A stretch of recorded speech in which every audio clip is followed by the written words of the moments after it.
The African Union body tasked with overseeing implementation of South Sudan's peace deal wants the international community to commit to more funds.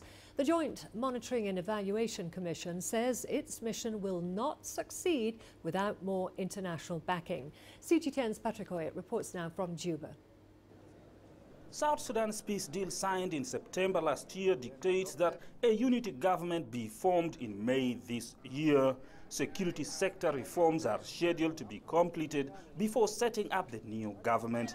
Those reforms require $60 million. Over the course of the last few meetings and in other consultations I've held with the various agreement institutions and mechanisms, the issue of funding has loomed large in the discussions. South Sudan's government now wants to try and raise money by deducting one day's salary for every government employee for the next 4 months, but it's calling for greater assistance. We as a government have a budget and a schedule for implementation of this peace deal. We have started contributing funds towards implementation of the peace deal, so we are now urging all parties or international donors to join us in this contribution.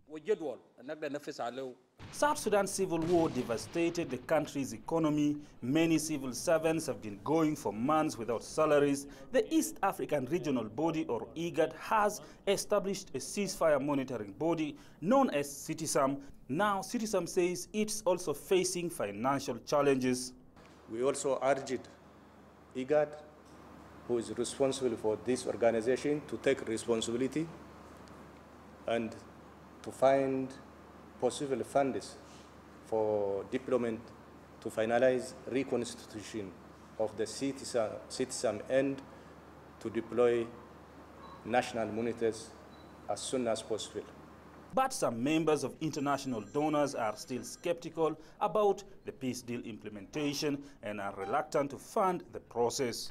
The reconstituted Joint Monitoring and Evaluation Commission says the implementation of the peace agreement needs to be owned by the people and government of South Sudan. However, international donors are now being urged to support the peace deal financially to give it its greatest chance of success.